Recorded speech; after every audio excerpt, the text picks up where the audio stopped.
Good day guys, Austin here, and today we're getting into the Dolphin Emulator. In fact, to be more specific, we're going quite in depth in setting this Dolphin Emulator up on our PCs, so we can enjoy the nutri goodness of both the GameCube and the Wii. Now we're going to take this to the extreme, we're going to push it to the limits and see what this actual Dolphin Emulator can do, because this has been advanced for some time now. I mean, this came out in 2003, we're now in 2016, that's like what, 14-15 years of development on this puppy, and well, we all know it's gone quite advanced, but in the last year or so, it's exciting. Things really have developed. So without further ado and without much waffling, let's actually get stuck in and see what's going on. Right, first off then, there's nothing to download except for the actual emulators and any games that you may already have at your disposal. So, first things first then, take yourself over to the Dolphin Emulator site. The link is in the description down below. Follow my lead and you'll be greeted with a page similar, if not identical, to this one. Now, as you can see, at this moment in time, the current Dolphin build is version 4. We are just about to go into version 5, by the way, so if it is version 5, congratulations, because you waited and you made it. But at this moment, we are still on version 4, and as you can see, there's been quite a few builds in between version 4 and version 5. Yeah, it's compatible with Windows. I believe somewhere out there in the far reaches of the interwebs, or whatever you call it, there is a 32-bit version of this, or a 32 version of this, should I say. Yeah, I cannot guarantee. I don't know if it's still valid, I don't know if it's still developed or what, but the only ones that I can see now is the 64, and to be honest, come on guys, it's 2016. I know some of you play on your emulator machines, on work machines and things like that, and some of you may not have, you know, modern technology or the funds to buy such at your disposal, but I cannot help you that much, you know, we live in a 64-bit world. So, without further ado, let's get this emulator downloaded. Right, there is various other places where you can get the absolute latest build, but to be honest, this is usually kept updated and it will be reasonably good and stable. That's the most specific point I want to raise there. It's got to be stable. So all you need to do is take yourself over to the website. It will give you lots of different builds that came out. It also tells you when it was released, and as you can see, this is getting updated quite a lot. And unlike the PSX2, usually when there is an update, sometimes, I'm not saying all the time, but I'd say the majority of it, they do make big advances. And when there's, you know, updates as regular as this, even the smallest of advance can really start to take effect over the space of a month or two. So that's the kind of status that we're in, and to be honest, I've got good feelings about this because I think we're going to achieve a lot today. I want to play at least GameCube games 4K. That is what I'm going to try and achieve today, and that's what I want to bring to you. Right, so what you need to do then is download the latest version. So in my case, this is 1 day and 22 hours ago. That's a long time. It's almost 2 days by my current maths calculations. Right, then all you need to do is open it up, get it downloaded. You'll be greeted with, you know, this kind of stuff going on. As you can see, it's also compressed, so what we need to do is uncompress, decompress, or extract. I want to place this in a place where it's not going to get annoyed by anybody. Right, so what I'm going to do is I'm going to put it in my SSD. Why not? Helps the cause. Wingle it over. It's not that big, to be honest. And that's it, to be honest. That is the emulator now installed on our machine. Now I believe, let's see if there's any literature which may aid me in actually talking through this. There are certain things that you need on your machine to get this to work properly. Nothing too surprising. Off the top of my head, we are going to be looking at C++ 2013 edition, but it does help to have all editions that you can have available to you. Of course, that's just the redistributable files. I can't even know how to say that. In other words, you don't need the whole program. It's just the actual files which enable your computer to play that kind of stuff. There's links on my channel for all that kind of stuff. I'll try and put one in the description also. And also you're going to need DirectX 3D9. Now I know, Jesus wept, the amount of times people say, well, I've got, you know, version 12, I've got version 11, I don't need to install anything. You do, for God's sake. Jesus. Just install DirectX 9. I will also give you a link to that also. It may aid you, not just for this, but in future emulation quests that may be set forth upon you. But yeah, for now we're focused on Dolphin. So let's actually get this puppy set up. We've downloaded the emulator. Hopefully your machine will now be up to the kind of level where it can actually cope with it in terms of actual hardware and in terms of software installed. Hardware wise, we don't know, guys. We don't know. Obviously you're best off with some kind of dual core. You don't need the kind of pizzazz or whatever it is that you needed.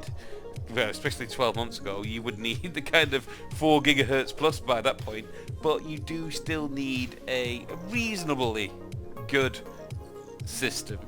But anyway, we digress. Let's actually get this set up and see if your system fits the bill. Now, don't get disheartened if your emulator is blocky right away. We're going to go in there and we're going to delve in and we're going to configure the hell out of this, because that's where this emulator comes into its own.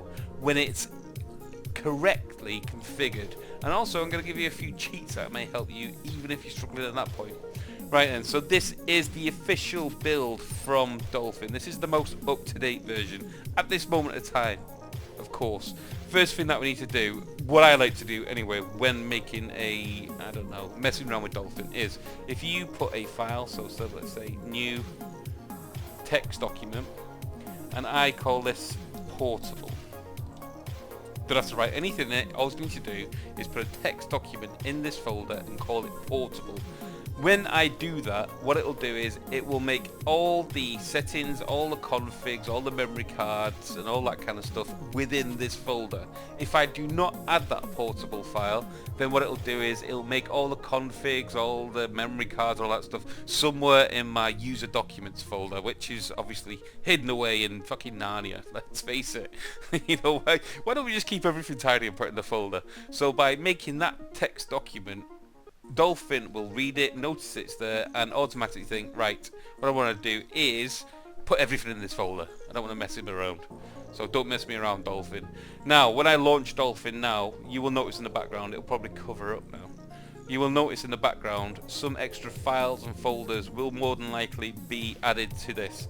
You may also need to set this as administrator, because if it's not a program, or if it's your operating system is set to, you know, some kind of high security and stuff like this, because it's making those files and folders, it will trigger a security alert and it will either not run or start kicking off on your computer. So another thing that I like to do is go into properties, go into compatibility, and run this program as administrator. Obviously your different operating system may look, you know, different from this one. I don't know what kind of operating systems you're running, but hopefully it's a Windows 1. 7 and above, but guys, 7 and above. Okay, so this is Dolphin. Let's launch this. As you see, mine is still kicking off.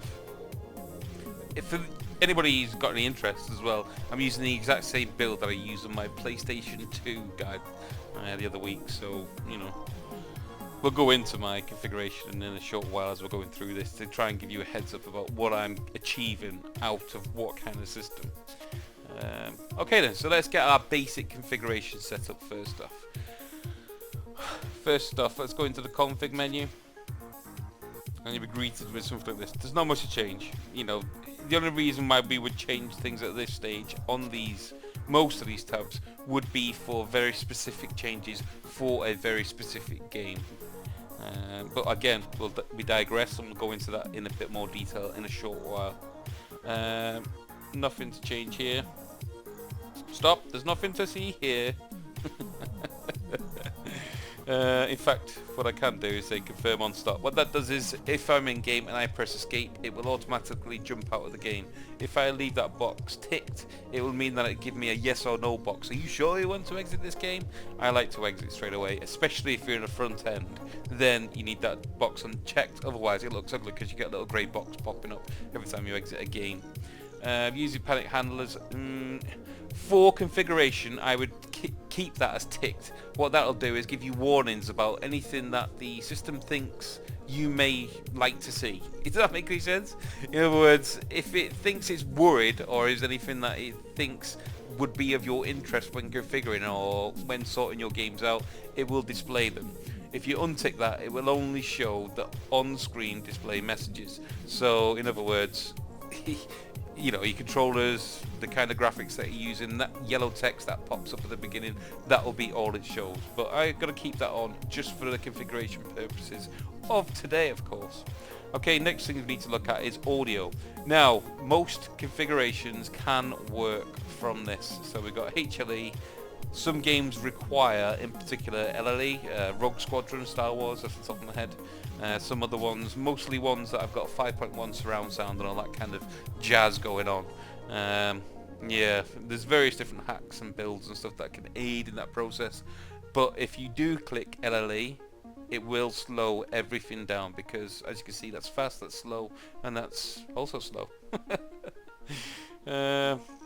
Okay, there's not much other options you can go through here, but just ensure that you are on audio too. Okay, GameCube, these are various settings for your actual GameCube. There's nothing much to see here, guys, nothing much. You can keep it as it is. Wii, if you want to use the, well, various settings, aspect ratio 16:9. At this point, I like to keep my aspect ratios as they should be, unless of course I've got a game which has got a specific hack, which means that I can play the game at a widescreen while still keeping, well, without stretching it. But again, we'll go into that probably in more detail as we go through the actual configuration of this. Okay, yeah, nothing to worry about here. Paths then, this is where you want to tell it where your games are. Yeah, I'm going to do this at this point. So what I'm going to do is I'm going to go into add. I know that I have just added some games to this. Now again, the type of files that you want to be looking at is, in fact this can play quite a lot. I think it's something like CISO, ISOs, gzips or something. I'll show you in a second. WBTS, whatever it is. There's loads of different formats that this can play, and there's various up and down points for each kind of format that you want to be playing. Let's have a look. Dolphin test games.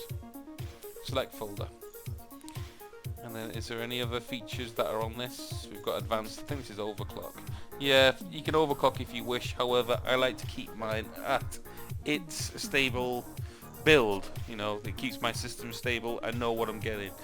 If, however, you have got a lower end CPU, then this may come to your aid. However, I cannot both endorse this and I cannot show you how to use this because I don't use it personally, and if my computer didn't reach that, I wouldn't be too bothered about trying to hack into it to overclock it to do it. If that makes any sense, I'm happy to live without at that point. But like I said, the emulation has progressed that much nowadays that it doesn't come anywhere near the kind of resource intensive limitations that it had 12 months ago. So okay, we've digressed quite a bit there, but I think we covered the Dolphin configuration. Okay, so as you can see, because I added my Dolphin games folder, what I've done is I've put some Wii games and I've put some GameCube games into this folder. Now as you can see, there's various different file formats. CISO, which is basically an ISO, but it's in, you know, Wii kind of world, its own format, and you've got ISOs, which is just your basic disk images. There's loads of different versions. I'll probably put them in the description down below again, but to be honest, you're pretty good. If you've got any kind of game format, this can play it, as long as it's a legitimate backup of one of your games. Okay, so that's that. All that is done is translate. Now as you can see, once you add your game folder, it actually gives you quite a lot of information as it is. So these, obviously the name of it, if it's got a kind of banner it can load up, it will load them up, and down here you can see it's giving you the actual system that it runs from. Useless information like the actual maker of it, the country or the region that it's being played from.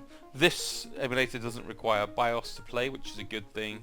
It loads it straight on, and there is loads of extra features that if I've got time I'll try and get into on this video, but if not I will be making quite a few additions to this because I want to get quite a lot of information out about this emulator because it's well worth the time to mess around with. Trust me guys, even if you touched this before and it's got no comeuppance with you, honestly guys, stick with me because we're going to take this a long way. Yeah, and that's it. It gives you ratings and the size of the images. Next thing we're going to look at then is graphics. Now, as you can see, this is the normal build of Dolphin. It's got all the normal stuff that you would normally see when you're configuring this, all this kind of stuff. Now, what we want to be focusing on first off is the back end. Back end means how it interprets the visuals, how it renders them to your screen. Now in most cases, like in PC games, we would use a GPU or a graphics card to obviously utilize. Now as you can see, as you hover over all these different options down the bottom in the description, it gives you a bit of a write-up, it gives you a bit of an idea about the kind of thing that you're going to be changing, and gives you some hints and tips to try and suit it to yourself. So if you are greeted with any various different options that are different from me, because the clever thing about this emulator is it will show you the options that you have available to you for the various selections that you've got in terms of actually ticking boxes here and in terms of the actual hardware that you've got on your machine. So if your hardware is incompatible with some of the options, it will either grey them out or it won't display them. Easy as that. So first things then is back end. I'm going to be using DirectX 3D. If you've got a graphics card that's of any kind of substantiation, you know, any kind of graphics card, to be honest, don't get me wrong, if you're using a 3DFX Voodoo from back in, I don't know, 1995 or whatever it was, then you're not going to get much joy out of it. But if you've got a relatively new one, I would say, you know, NVIDIA series 7000 series even, you know, 7700s, 8800s, back into obviously the 200 series, 300 series, 400 series, all that kind of stuff, all the way up to the 900 series that we've got today. If you've got any of that kind of graphics card going on, I would choose one of those. If you've not, if you've got an internal one, that's where you want to start making decisive decisions at this point, because if you've got a onboard graphics card, in other words it's included in your CPU or your motherboard, then you may have to, you know, mess around with this a little more. In other words, choosing GL, OpenGL or DirectX 3D, depending on what kind of frames per second and what kind of joy you're getting out of your games. Okay, so we covered that. Next thing you need to do is your screen resolution. Now, to be honest, I wouldn't worry too much about this. I would keep this as auto. No worries about this. There's nothing to see here. I wouldn't worry about this too much, because once you go in full screen, it will stretch or it will keep your aspect ratio as intended anyway. All you need to do is keep that as auto, and you've got nothing to worry about too much there. Now if you've got severe screen tearing going on or anything like that, enable VSync. But to be honest, if you can help it, even if it's minor VSync, even if it's minor tearing should I say, try and avoid VSync, because that will really bring down the performance of this emulator. VSync is a hardware killer when it comes to being enabled, so please do not use that. Obviously, once we're done with the configuration of it, I would obviously click on use full screen, and I would probably render to main window once we're happy with our setup. But during the configuration stage of this, I want to be able to see certain details, which I'll show you in a second. So I would keep use full screen off at this point until you're happy with the performance which you are achieving, and stable across the board, because that's what we want to achieve by here. We want maximum graphics but having stability across the board, so we can play all our games all the time without going into it and messing around to try and, you know, get it to work. We just want to play our games without any hindrance whatsoever. Yes, we spend a lot of time at the beginning, but we then have confidence in our machine, our emulator, and more importantly, our game that we're going to be playing from that day forth. Okay, so next thing we're going to is enhancements. So this is kind of things that we can do to alter the visualization that's going on our system. So as you can see on this one, we've got display full screen ratio. I told you to keep that to auto. That means that whatever the box, however big the screen is, it will automatically choose that resolution, which is a handy thing to do. Now, as you can see in enhancements, we've got one called internal resolution.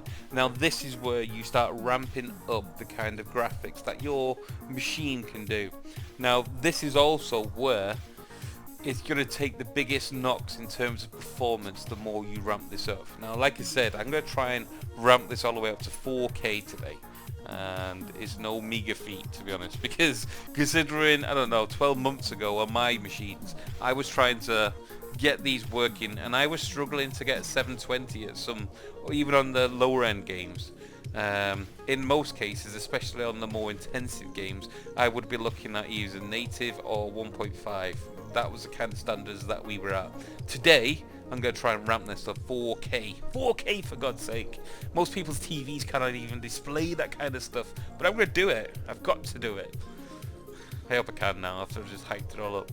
Okay then, anti-aliasing, keep it off for the time being. Once you've got to your stability, once you're at your happy medium, then you can start playing with the visuals and making them look more happy and all that kind of stuff. What I want to do at this point is take everything off that I can take off. Some of these help some games, some of these hinder some games, some of these help graphics, some of them take away from the graphics but give you more performance. Read the description down the bottom. Some games actually require certain things to be either enabled or disabled. You've got to try and work it to your game, and again I'll go into more detail in that in a second. Okay, this is if you've got 3D glasses or anything like that. You don't want to mess around with that at this point. Okay then, hacks. This is where you start speeding your machine up, and this is where things really have come into play when this emulator comes about, because this is where they've made the biggest breakthroughs. There's various different settings you can do, and I cannot tell you the right or wrong boxes to do with this. This is where it is very system specific, and once you load your games, you've got to keep on launching them, you've got to keep on playing them, see if it works, untick a box here, tick a box there. Obviously you can make sense a lot of it by reading what it's about and the description down below, but some people's computers, especially in terms of AMD, Intel, the graphics cards that they're using, how much RAM you've got, all impact the kind of choices that you want to be making at this point in the hacks menu. So I would keep this as it is, to be honest. This is probably the happy medium, should I say. A good way to go about it at the moment. We've ticked everything that we can, and hopefully it will play to our advantage in just a second. And then we go into advanced, and to be honest, this is where you start. Again, it's game specific or for your needs specific. I wouldn't enable or disable anything at this point. I would just keep it as it is. Keep it happy. Keep it happy. Okay then, so that is our graphics sorted. So we've configured the actual systems, we configured the graphics. Now the only thing that we need to do is configure the controls, because if we launch the game, we actually have to be able to, well, play them at the end of the day. So all you need to do is click it up. Now you'll be greeted with a screen similar, if not identical, to this one. Now 1 second. That is me actually switching on my controller, and I bet you any money now, because I have only just switched on the controller, it will not show up. No, it won't. Pain in the ass. So what I'm going to do now is click OK. I've got to exit out the entire emulator, but it will keep the settings that I've just done, do not worry. But because I've only just switched on my controller, it will not recognize it. The emulator will not on its first boot anyway, unless the controller is already configured to it. So now I want to go into here. We'll set up the GameCube one first. Go into configure. This drop down box. Now I have X input or gamepad enabled. Okay. Something that you want to do here is probably go into Google. I don't know. What can we put in here? GameCube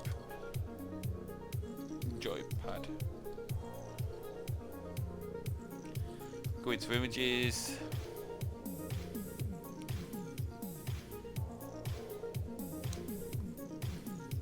Now, as you can see, we've it just so happened there was one that was already labelled for us, but it's pretty easy to go along. As you can see, this is the layout that we've got on the actual GameCube controller.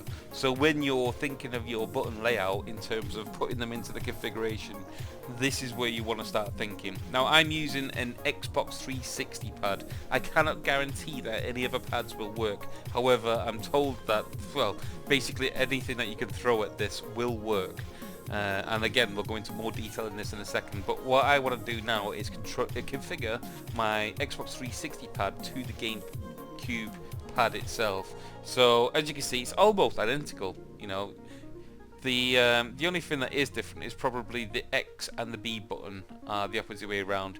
Do I want to change them around in terms of my actual gamepad itself? I don't know. I'll probably keep everything as it is, because I've got a B button, I've got an X button, I've got an A button, and I've got a Y button. So when it comes to the actual labeling on the screen, when it's telling me what button to press all the time, do I want to go for what it's laid out, or do I want to go for what it actually labeled as? So, you know, again, something to take on board. C-stick is obviously probably going to end up as my right trigger, D-pad. Everything else is pretty much automatic. The only thing to take note of is the Z button. As you can see, it's just above the right trigger. So I'm going to be using my triggers there, and Z button's probably going to be my right shoulder button. This one's pretty easy to actually get along with, isn't it? So it's going to be pretty much common sense. And all you need to do is A, B, Jesus, I don't have to talk you through this. I'm sure you can figure this out. Now, as you can see, my Z button, as we talked about, was just above my trigger on the right shoulder, so I'm going to use that as the right button, the right shoulder button. Start is obviously going to be start. And I'm just going to quickly work my way through these. I'm going to use the right thumbstick pressed down at that point. C stick was obviously my right joypad. Left, right. Modifier, I'm going to use as the right thumbstick again. Triggers, Jesus wept, left, right. Yeah, there's not much to mess around with there. And D-pad up, down, left, right. All self-explanatory. Now, the only thing you want to take on board at this point is you see in this box here, where you've got radius and you've got control stick, and on the Z stick you've got virtually the same thing. Now you see where the red is actually taking, well, it's actually showing up as red, a little dot on this circle. This means that something is being activated on this controller. Someone's pressing something, just as if I was to press a button somewhere, then as you can see, little red features are popping up. So if something is red on the screen, that means that something is active. That is because the sensitivity on this emulator is picking up the slightest little variation in where my stick is done. So if I was then to start gaming and I left my control stick as it was, there would be slight movement in my character, my vehicle, or whatever it was in game, because it is actually showing up as a movement on here. Crazy. So a way we can go about that by configuring it is go into the dead zone here, and obviously it's set to 0. What this will do is it will move, it will give it like a default. If it's moved within this region, don't bother listening to the controls. So what I want to do is up this until that red disappears, and if I was to do this quite a lot, as you can see, there's a little shaded out grey area, which means that until my controller moved beyond that point, it would ignore it. What I want to do is keep that as small as possible, but obviously still keep the dead zone active, so it doesn't rely on my default location of my stick interpreting it as a control. Does that make any sense? Is that just a lot of complicated information which probably went too far? Who knows? But that's what I'm going to do. So as you can see now, nothing is being pressed until I actually go beyond those. Easy. Next thing to do then is rumble monitor. Okay, this enables the actual rumble, which takes place inside of whatever joypad or anything, if you've got that feature enabled. So what I can do is, what I usually do, this works for me, is click first off left motor, press select, click on the right motor, and then click the OR button. I've got no idea how to configure that properly, but that always seems to work for me. In other words, I'm telling it to use the left motor or the right motor. Click apply and click OK. I get rumble, you know. If it works, I'm not going to argue, am I? Next thing we need to do then is actually save this profile. One of the most important things we need to do at this stage. So we've configured pad 1. So what I'm going to do now is label that as pad 1. I'm going to call that GameCube. Okay. All we need to do now is press save, and that will now be saved in the memories of time forever and eternity. No, it won't, but it will be saved for this actual emulator. And at any point we want to load it up, we can just obviously pick it, load it, and it will always save that config and always load that config unless we were to save it over it. And of course you can have loads of different variations of it, but it will only obviously load and save the one that you put in there. Okay, that is all you need to do for the GameCube. That's a pretty simple one, even though we probably went a bit too in depth with it. Now, the WiiMotes. What will happen is, for the GameCube will use your default controller, which is this. Obviously, you can then go into port 2, port 3, port 4, and have up to 4 controllers. When it comes to your WiiMotes, this is where it starts getting a little bit more technical. What I'm going to show you in a future video is how to actually use an official WiiMote to control this emulator. It works perfectly, and it's got virtually no limitations whatsoever. Please do not listen to the YouTube videos that show you just to stick in a Bluetooth cheapy dongle or something to get this working. You want to be using a DolphinBar. I'll put a link in the description down below, and I'll show you in a later video how to actually configure that and get it set up, because that is a gift of an acquisition, to be honest. It costs $20, I believe. I've got no idea what that interprets to in various different countries. It can be ordered on Amazon and eBay.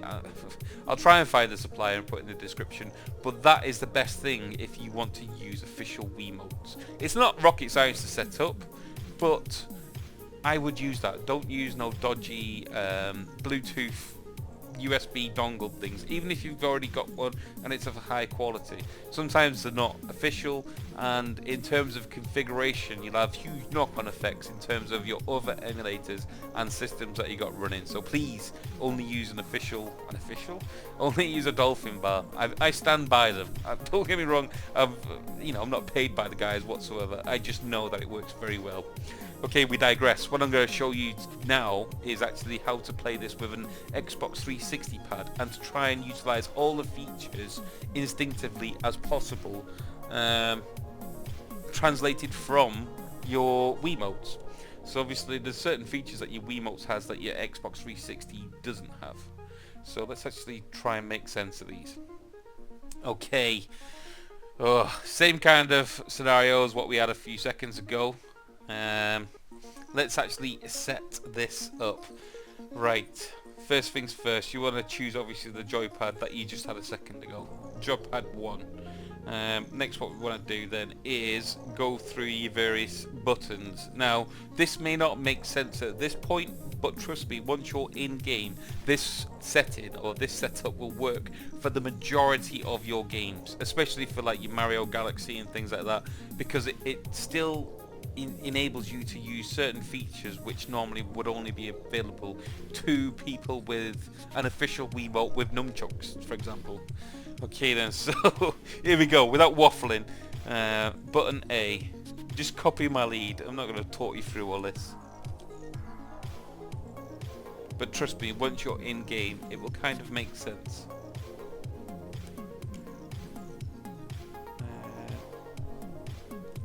Back and start.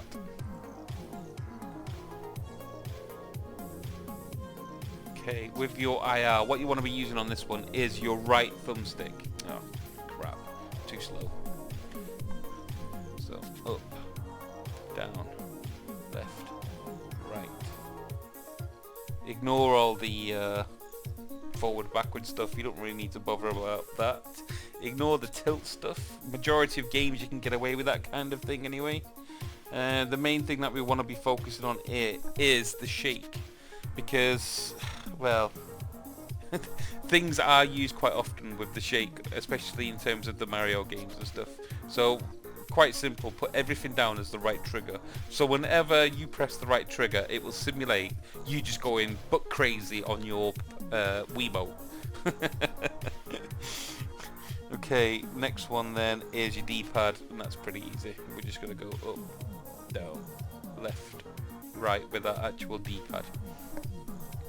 Okay, the only other thing we need to take into consideration here is, you see again where we've got the red dot. Now if I was to move my right stick around, as you can see, my red dot is always on. That's because basically how do I say, the IR is always on, so there's no way to get around that. What we can do, however, is when you launch the game, depending on the size of your screen and the resolution that you're using, sometimes when you go off to the edge, it will actually go to the edge of your screen and then it will disappear. That's because it's simulating an IR beam to that kind of limitation. And sometimes when you're actually playing the game, you need something that's down in the corner, like an option menu or some kind of pickup or something that's in a game. So what you need to do is, in most cases with the width, take that up to about 90 or something. Of course, this is game specific and specific to your system. Keep it as default for the time being. Yours might be perfectly adequate in the kind of setup that you've got as default, but I know that because I'm on a huge screen with trying to play on 4K resolution, it does have a huge impact. Okay, that is the basic Wiimote setup, but as you probably know, when you are playing your advanced Wii games, you don't usually just play with a Wiimote, you actually play with a nunchuck mostly. So the way to do that is go into nunchuck, go into configure. Now this is where you have to configure, this is where your configuration kind of starts to make sense. So what we want to do now is the left trigger,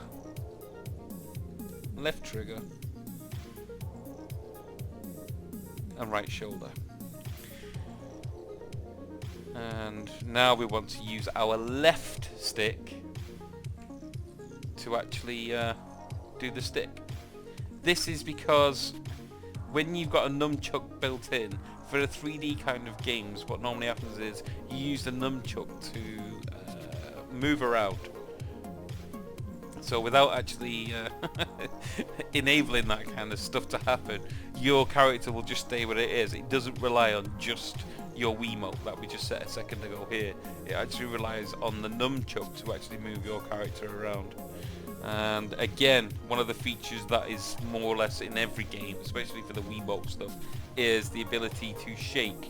Now in this case, what we want to do is shake the C stick, oh sorry, the nunchuck rather than the actual Wiimote, because sometimes they've got different options for different shakes. Jesus, it's complicated to actually think. Just follow my lead and you'll get the gist. All you need to do here is click the thumb in on your left stick for each one of those, which means that whenever I click the left thumbstick in, it will simulate me going buck wild all over my nunchuck. Now again, because this is a stick, it's got a dead zone. There's no dead zone set at this moment in time, so it means that it is always reading the actual location of my stick. Because I don't want my character to be moving around when I'm sat idle, I want to pick that up until the red dot disappears, and there we go. That means that now it won't read my controls until I actually moved it. Easy.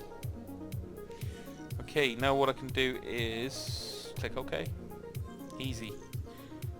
And you've got the motor thing going on again. Let's just set that the way it did before. Apply. Okay. Right. Last thing then. let's actually save this. So I want player 1, and we're gonna go Wii this time. And I just want to save that. Save. Click OK. Jesus wept. That was a mission. To be honest, the control setup on this is probably, especially on the Wii side of it, is probably harder than the actual game setup. But we're going to go into detail in that now, because now we can look forward to the actual, well, us launching a game. What I want to do then, first off, is show you how to actually launch the game. Jesus, it's not rocket science. You've got them all there. All you need to do is double click on it. So, I don't know. Let's play on something. Did I set my graphics to 4K then? Did I just jump straight into it? No, I didn't. I kept it as native. Okay, so let's actually set this up and play. I'm going to play one of my favourite games of all time, which is Super Mario Strikers. Let's see how far we can get with this. There should be no problem with this whatsoever. This is a GameCube game. There's not much limitations. Now, for those of you who've been watching my channel and you've, for example, watched the PlayStation 2 video, what I want to do first off is mute this when it starts. Let's mute this emulator, otherwise I'm going to get kicked off with the copyright claims on the bloody channel. Right, so there is sound in this. I'm just muting it so it doesn't kick off. What we can do then is press OK. Right, as we digressed, if for those of you who've been watching my channel, I think it was last week or something, I did a PlayStation 2 emulator. Now, as we were configuring it and getting it set up for our system, there was a few things that we could use to our advantage to visually notify us if something was working correctly. One of them being the frames per second and the percentage here. So as you can see, frames per second, this is at a constant at this moment in time, at a constant 60 frames per second, and the percentage is running at 100% of the intended speed of the game that it's emulated. So it's running 100%, which means that it's running the exact same speed of what was intended. Now, both of these can flicker, you know, it's just the way it is. It's an emulator, you know, it's not the original machine, and probably the original machine would also have frame losses and speed losses at certain points in certain games. What we don't want it to do is impact our games to any kind of, well, we want them playing smooth at the end of the day, so we can have a bit of variation every now and again, but what we don't want is when we're playing the game to have any kind of lag or loss or anything like that. So we want to keep these up as possible. We are currently playing as native as possible, with all the settings set as native as possible. So yes, we will see some lags, especially during the menu stages. I'm not too concerned about this kind of stuff. What we want to be focusing on is the actual gameplay itself. So let's actually try and get a game loaded up. Continue without saving. Everything wants to save nowadays. Okay, let's actually full screen this-ish. I want to full screen it, but we want to keep the stuff on top so I can keep an eye on what kind of performance I'm going to get out of this. I'm currently on an AMD 8350 Viscera, which means that it's got 8 cores. For those of you who are new to my channel or anything like that, emulators do not take advantage of all the cores, so having 8 cores is completely useless to me. Especially for this one, I think we're looking at 2 cores maximum to actually render the game. I think there is a few hacks and cheats which can actually utilize up to 3 cores for this emulator, but again, 2 cores maximum for this one. Yeah. Right, let's get in there then. Let's see what we can do. Let's make sure first off that this is running to its full potential. So I just want to get into a game. I don't really care about what's going on. I just want to see gameplay and see if there's any stutters or anything like that going on. Awesome game this, by the way, guys. Awesome game. Come on.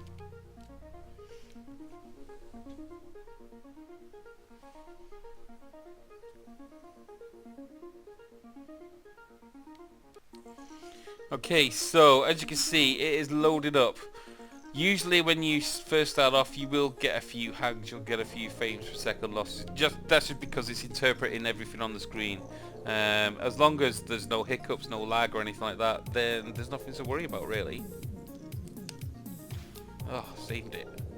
But as you can see, it is, well, it is stable as anything. There is not much going on here at all.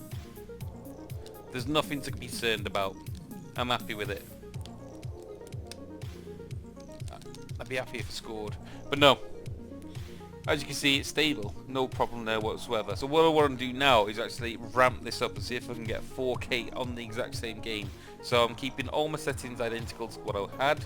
However, what I want to do now is take it from 520p to 4K. Let's see if I can do it. Now, this is on a standard official master build from the website. Close. Let's launch this up again.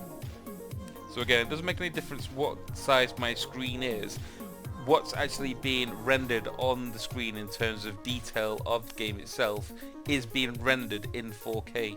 So by changing the internal resolution of this, that's when you start really seeing the HD kind of graphics. Right, what I want to do again is I'm not concerned about, you know, frames per second and all that kind of stuff at this point. What I want to focus on is the in-game frames per second, because that's what it matters. Try and jump through these as fast as possible. Come on, you got this. I'm actually intrigued to see if this can run on a standard rig, to be honest. 4K. I'm expecting some kind of lag, some kind of hiccups at some point, but I've got no idea what to expect. I don't know how far in advance this emulator has come. I know that, well, even up to a case of a few months ago, if I tried to play anything 4K in the Dolphin emulator, it would spit me out like like a spent brush. Okay, well, the actual intro sequence is looking good. The graphics are looking very good. Of course, this is being brought to you at the maximum 1080p, 60 frames a second, because you're watching it in YouTube. What I'm seeing now is crystal clear graphics. Up to now, I've had virtually no lag whatsoever. But we are playing probably a low-end game. There's only a few sprites moving, albeit in 4K. Come on, I've got to score at least one of these. No. As you can see though, I'm not getting any lag whatsoever, which is very good. But that's an easy game to emulate. What I want to do now is go into F0 and see if that can play it.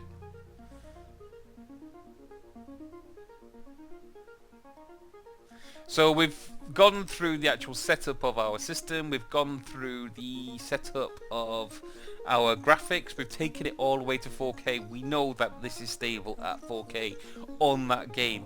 As you can see though, various different games give us various different results, well, as we'll probably see in a second. F-Zero is still a GameCube game. However, F-Zero, because of the nature of its graphics, the speed of the game and all that kind of stuff, things start to ramp down a little bit. Now, as you can see at the top, even on this demo screen, it's probably not noticing now, but see, the percentage is dropping when the graphics get high and certain scenery starts to take place. We are taking hits already, and that's to be expected, to be honest. We're playing 4K on something which is, well, would tax anything, any computer at 4K. Let's actually get into game now, just to give it the benefit of the doubt, just to make sure everything's working okay. Again, there is volume on this, guys, it is fine. But what I don't want is to be pulled on.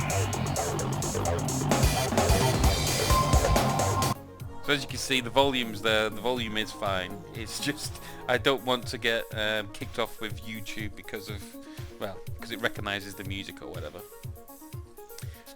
I'm not too bothered about frames per second loss in kind of menu, because a lot of the games, they actually do that anyway with just loading up, even if you're in native resolution. The in-game section is where I want to be worried about.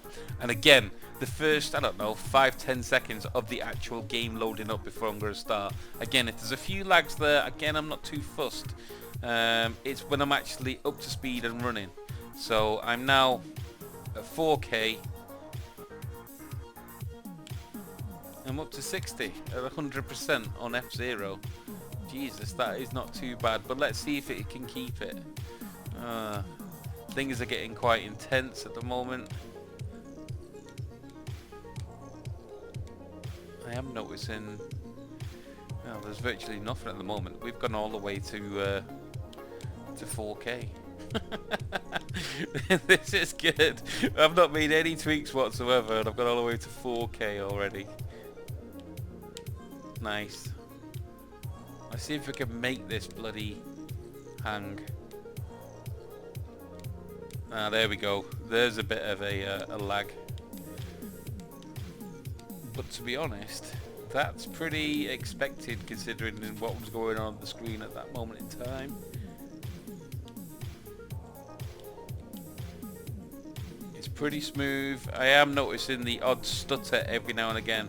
But if I was playing this in game and I wasn't, you know, keeping such an obvious look on the screen to notice my frames per second and speed, I wouldn't notice. I really wouldn't notice. Oh, I'm not going to make it first place. Second place, I think that was. So as you can see, I've got up to 4K on the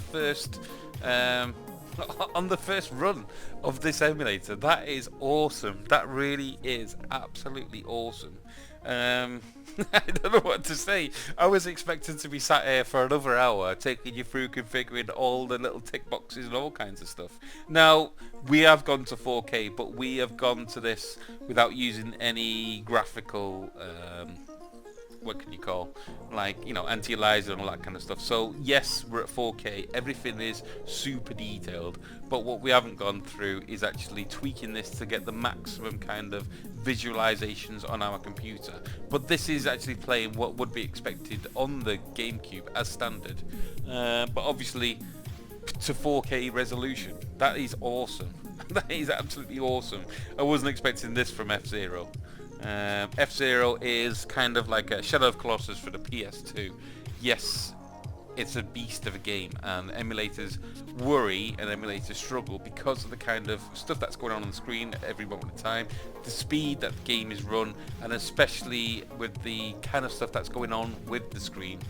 It's a lot to think about for this emulator, and they usually crumble. I've had 2 lags, I think, in that entire run. That is nothing to worry about whatsoever. Yeah, let's see if we can bring this to its knees though. What else can I do? Let's try a Wii game. I know Wii's gonna crumble on Smash Brother Ball. It's got to. But let's try it. Now we actually get to see my my setup of my pad as well. Yes, yes, yes, come on. Not rated, whatever. Create, no, I don't want to save a new one. Continue without saving, thank you. Okay, again, I'm not too fussed about the intros and all that kind of stuff. If you want to see what's going on, if you want to hear, just to prove that things are being emulated correctly.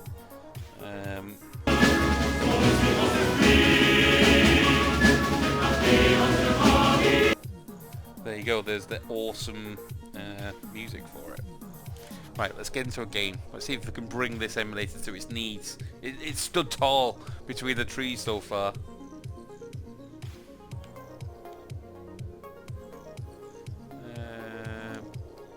Let's go group.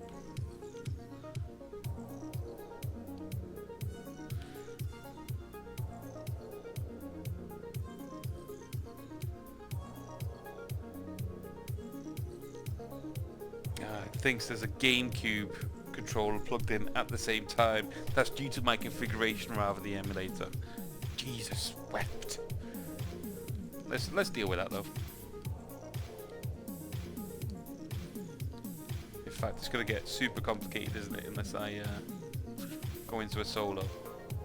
Going solo! Going solo! Oh, what's going on? New. Begin without entering a name, yes. Begin without entering a name? Yes, never guess. Normal difficulty.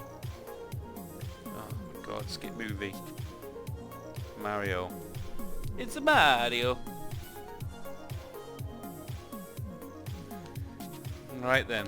So, as you can see, we're in 4K at this moment in time on a Wii game.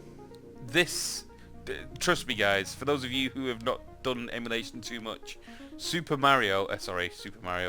Smash Brothers on the emulator, on the Dolphin emulator, would bring it to its knees. This is awesome. This is absolutely awesome. Yes, I am getting the odd lag. However, they are marginal at best. I don't know the buttons that I've got configured here.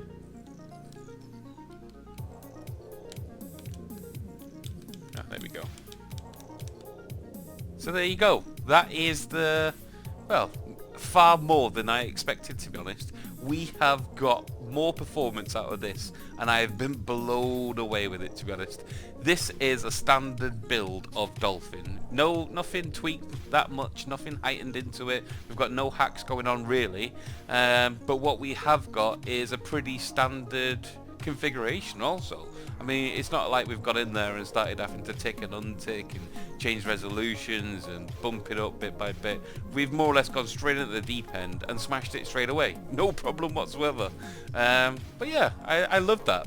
But I understand that you guys may not be getting this performance, or you may be far superior to the kind of computer that I'm running. I'm on no end of a, you know, high-end rig here, but I'm also not on any low-end rig. I'll show you my stats in part 2, which we will be going into far more detail. For those of you with a lower end PC, we will be, well, I will be showing you another build of Dolphin, one which is completely configured to play on more, well, let's say lower end rigs.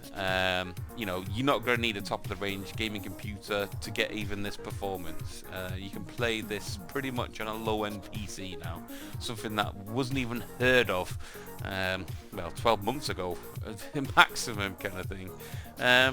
But yeah, we're going to be getting this up and running on everyone's computer. For those of you who have got high-end gaming rigs, then we're going to be stepping this up at another level again, because we're going to be looking into more detailed visualizations. I know we've got 4K, you can't get much further than that, but now we can start into looking at extra features, extra filters, overlays, all that kind of good stuff to get this looking to the best we can get on our PC, because that's what this is all about. That's why I go into emulation, so I can not only play my games, but I can play them to the kind of visualizations that these games deserves. Let's do these justice. Let's pick up the mantle, the staff of justice, and walk forward into part 2, where I will show you the computer and the various different builds, and we'll get this running to the maximum. So without further ado, click on this and I'll take you to part 2.